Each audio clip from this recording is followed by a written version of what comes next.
Selamat pagi untuk kita semuanya. Baiklah, pada pagi hari ini kita akan melanjutkan materi kita mengenai arus energi dan siklus materi dalam ekosistem. Simak video ini ya nak. Oke.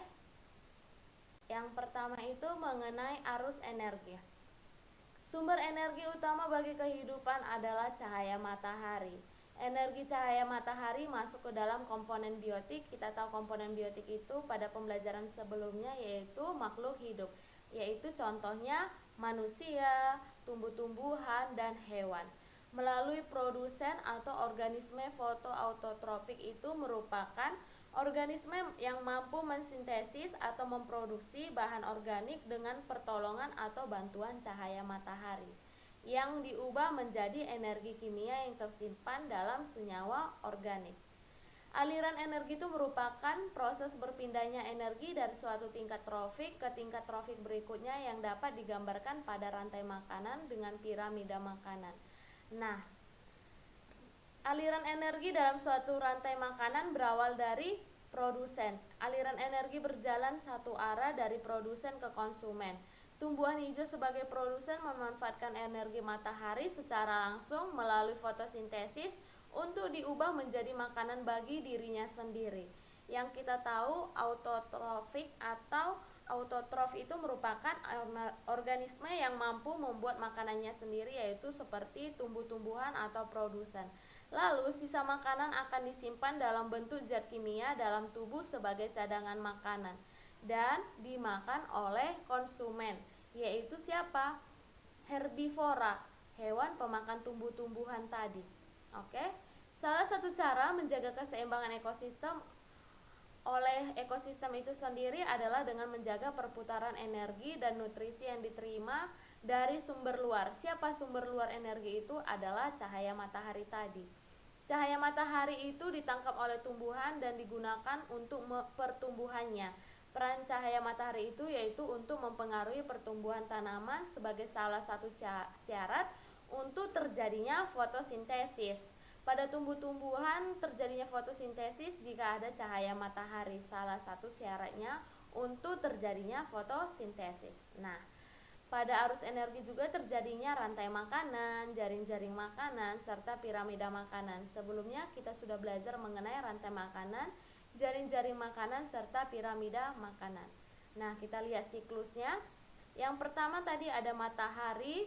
Matahari ini dibutuhkan oleh organisme fotoautotrof, yaitu organisme yang mampu mensintesis bahan organik dengan bantuan cahaya matahari. Lalu konsumen memakan produsen, yaitu konsumen herbivora, pemakan tumbuh-tumbuhan. Lalu terjadinya adanya dekomposer. Dekomposer itu apa? Organisme apapun yang memakan organisme mati dan produk limbah dari organisme lainnya. Kita tahu bakteri dan jamur adalah pengurai atau dekomposer yang paling umum.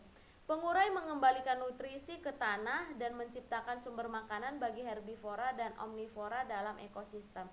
Nah, kita tahu dekomposer itu berperan mendapatkan energi dengan menguraikan sisa-sisa makhluk hidup yang sudah mati sehingga dapat menutrisi tanah. Selanjutnya kita masuk kepada siklus materi. Siklus materi itu merupakan perpindahan materi yang terjadi dalam suatu rantai makanan. Tubuh kita, manusia itu pastinya kita sendiri, organisme, hewan, tumbuhan, batu, dan lainnya tersusun oleh materi seperti karbon, hidrogen, oksigen, nitrogen, serta fosfor.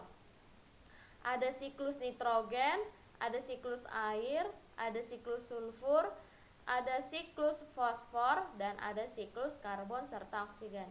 Yang pertama adanya siklus nitrogen. Perhatikan gambar berikut nak. Kalian dapat memperhatikannya. Siklus yang nitrogen ini yang terjadi pada atmosfer atau lapisan di udara bumi. Nah, perhatikan penjelasannya. Kalian dapat mencatat penjelasannya pada buku catatan kalian dan dapat kalian pelajari.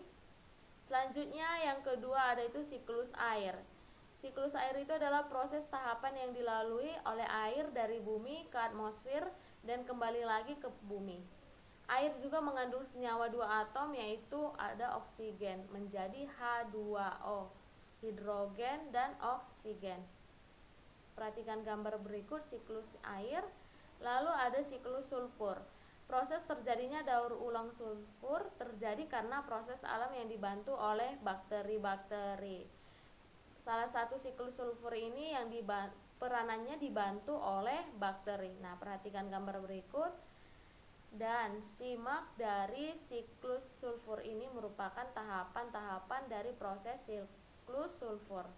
Kalian dapat membacanya. Selanjutnya, ada yang namanya siklus fosfor. Itu siklus senyawa kimia atau unsur tertentu yang mengalir menuju komponen biotik atau makhluk hidup dan berasal dari komponen abiotik atau benda mati. Yang pertama itu terjadinya pelapukan batuan, baru terserap oleh tumbuh-tumbuhan, kemudian tanaman dimakan hewan, ada dekomposisi atau pengurai tadi, lalu kembali ke dalam tanah dan berpindah ke perairan karena air laut. Ini merupakan tahapan siklus fosfor dari gambar sebelumnya tadi. Selanjutnya ada yang namanya siklus karbon dan oksigen. Yang pertama ada siklus oksigen itu yang merupakan siklus biogeokimia. Apa itu biogeokimia? Merupakan materi yang kita proses perpindahan perputaran materi ke seluruh bidang biotik dan abiotik dalam suatu ekosistem. Siklus oksigen saling berhubungan dengan siklus karbon, di mana siklus oksigen juga memiliki peran dalam siklus karbon. Ini tahap-tahapannya dari gambar siklus oksigen, dapat kalian pahami. Selanjutnya ada yang namanya siklus karbon. Siklus karbon itu yaitu membutuhkan peranan dari karbon dioksida, di mana tumbuh-tumbuhan membutuhkan karbon dioksida untuk bernafas. Siklus atau perputaran unsur karbon atau C yang terjadi di alam, baik yang masuk ke dalam tumbuhan, manusia, hewan, ataupun berada dalam lingkungan sekitar kita.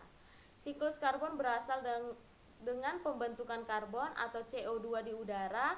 Lalu CO2 terbentuk karena dua hal, yaitu aktivitas organisme dan aktivitas alam. Lalu aktivitas organisme termasuk respirasi, dekomposisi makhluk hidup yang mati, pembakaran batu bara, asap pabrik, dan lain-lain. Aktivitas alam meliputi erupsi vulkanik yang terjadi pada gunung. Semua aktivitas di atas merupakan sumber CO2 dalam alam ini. Terlalu banyak CO2 di udara akan menyebabkan efek rumah kaca. CO2 di udara kemudian dimanfaatkan oleh tumbuhan untuk proses fotosintesis. Nah, tadi Miss bilang bahwa CO2 itu sangat penting bagi tumbuh-tumbuhan untuk bernafas dan juga untuk proses fotosintesis. Hasil akhir fotosintesis adalah amilum dan oksigen. Oksigen yang dihasilkan kemudian digunakan oleh manusia dan hewan untuk bernafas. Nah, tentunya kita sebagai makhluk hidup, organisme sebagai manusia dan hewan itu membutuhkan oksigen untuk bernafas. Proses pernapasan manusia dan hewan menghasilkan H2O dan CO2. CO2 tersebut kemudian dimanfaatkan oleh tumbuhan lain dan begitulah siklus karbon seterusnya. Oke, kita perhatikan tugas. Kerjakan LKS halaman 43 bab 8 interaksi makhluk hidup, yaitu uji kompetensi bagian A dan bagian B. Tidak perlu kalian tulis soalnya, hanya jawabannya saja kalian catat di catatan kalian, lalu fotokan ke Miss, kirim ke WA Miss. Nah, untuk materinya kalian dapat buat di catatan kalian. Kalian tidak usah perlu fotokan, dan untuk dicatat nanti sewaktu ulangan nanti Miss periksa catatan kalian. Pada materi bab ini kita telah usai dan kita akan melakukan ulangan. Semoga kalian mempelajari materi-materi yang Miss berikan, dan Miss harap kalian dapat mempelajarinya di rumah dan mengerti. Dan sekian dari video Miss kali ini. Kita lanjutkan materi selanjutnya nanti. Jangan lupa untuk selalu belajar, tetap semangat. Selamat pagi.